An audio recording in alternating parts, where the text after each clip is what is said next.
Ni vilio na simanzi katika mazishi ya mtoto Alvin Kayumbo mwenye umri wa miaka 12. Mwanafunzi wa darasa la 6 aliyekuwa anasoma shule ya msingi Magufuli, kata ya Ramadhani, halmashauri ya mji wa Njombe. Wazazi tunahitaji kulea watoto katika njia inayopasa ili watakapokuwa wazee nao wakumbuke kwamba malezi ya wazazi wetu. Kini haya ya kupiga mguu, kichwa, mgongo, teke, mpwa, nini kimekuwa, matokeo ndio haya. Mtoto huyu amefariki dunia huku kifo chake kikidaiwa kimetokana na majeraha yanayoelezwa kusababishwa na kupigwa na mama yake, huku sababu zikiwa bado hazijajulikana. Tuendelee kuwaonya watoto, lakini tupunguze hasira. Ukiwa na hasira usitoe adhabu. Wakizungumza na Ayo TV baada ya maziko yaliyofanyika kwenye makaburi ya mtaa huo, baadhi ya wakazi wa Ramadhani akiwemo Deogracia Danda wanasema tukio hilo lilofanywa na mwanamke mwenzao aliyefahamika kwa jina la Rahel Mgila sio jambo zuri, kwa kuwa unaweza kumpa mtoto adhabu yoyote isiyo na madhara.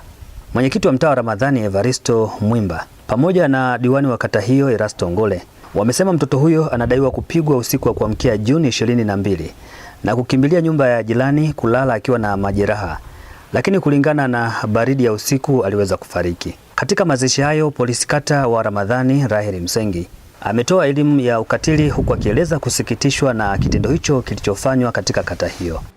Mtoto huyu kwanza inasadikika ameuawa na kifo chake kimetokana na kupigwa. Japokuwa mwili ulionekana asubuhi, huyo mtoto inasemekana alipigwa majira ya usiku. Baada ya kupigwa alienda kwenye nyumba ya jirani kujilaza huko akiwa na majeraha. Kwa hiyo alipolala, kulingana na alivyoumia na baridi aliyopigwa usiku kucha, umauti kwa mkuta. Kwa hiyo hili nilitaka niliweke wazi, lakini taratibu zipo zinaendelea. Mimi sio msemaji wa jeshi la polisi kusema fulani ameua, hapana. Polisi wanaendelea na uchunguzi na kuna watu ambao tunahitaji sana ushirikiano wenu. Huyu ni mtoto mdogo sana, amekatishwa uhai wa kuishi.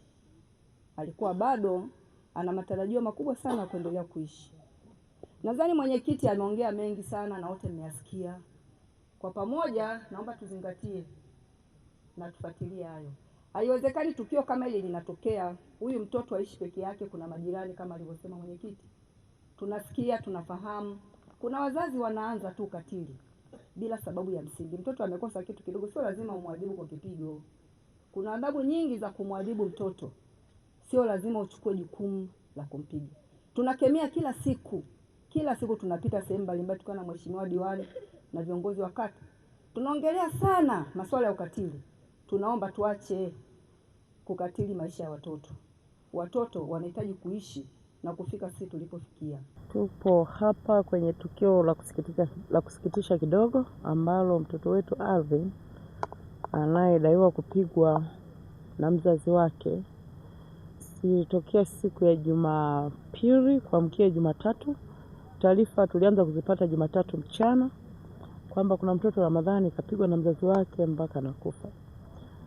Lakini ndugu zangu waandishi wa habari, mimi kama mwanamke lakini kama mzazi sitaweza kusema mengi sana kwa sababu sina taarifa za kina kuhusu kupigwa kwake, kwamba alifanya nini mpaka kapigwa. Taarifa za kina sina. Mimi ninachotaka kuambia wanawake au wazazi wa kata Ramadhani na mitaa yote inayozunguka kata Ramadhani, tuache kujichukulia sheria mikononi, sio kwa watoto wetu tu, hata kwa mtu yoyote yule. Haijalishi ni mtoto wako, ni mtoto wa mwingine, basi tusiwe tunajichukulia sheria mikononi kwa kuadhibu kiasi ambacho mtoto anafika muda anapoteza maisha. Inawezekana huyu kapoteza maisha, lakini wako ambao akifanya kosa dogo tu kwa mzazi wake anakimbia, anaogopa kurudi nyumbani kwamba nitapigwa. Kwa hiyo ni kama alikuwa kwenye msongo wa mawazo ambao mimi kwa maoni yangu ambao umempelekea labda kufanya hiki kitendo kwa sababu ya hasira na vitu vingine kama hivyo, hukumu wa maisha. Lakini pia inaonekana amezalishwa tu watoto, alafu waliomzalisha wanamwachia watoto. Kwa hiyo ni kama amekutwa na msongo wa mawazo.